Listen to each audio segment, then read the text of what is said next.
আসসালামু আলাইকুম সুপ্রিয় দর্শক বন্ধুরা, আমরা ভিয়েতনাম গেটগুলো পেছনের অংশ অনেক সময় দেখাতে পারি না। পেছনে আমরা কী কী ব্যবহার করি, যদি প্রথম থেকে একটু শুরু করি তো আমরা দেখাবো যে আমরা খুবই মোটা মানের কিন্তু কবজা ব্যবহার করি। তিনটে করে কবজা ব্যবহার করি ভিয়েতনাম গেটগুলোতে, উপরে একটি এবং মাঝে একটি এবং একদম নিচে আরও একটি, এবং ব্যবহার করি হচ্ছে দুটি খুবই বড় বড় করে চারটে ছিটকানি, প্রত্যেক পাল্লায় দুটি করে।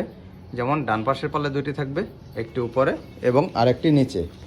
এবং এপাশে যদি রয়েছে একটা পকেট পাল্লা, যদি পকেট পাল্লাটা যদি দেখাই, আমরা কিন্তু 25 মিলি রডের একটা হ্যাজবল দিয়েছি এবং পকেট পাল্লা কিন্তু আমরা ঠিকই চারটা কবজা ব্যবহার করেছি, আর উপরে দুটি, মাঝে একটি এবং নিচে আরও একটি।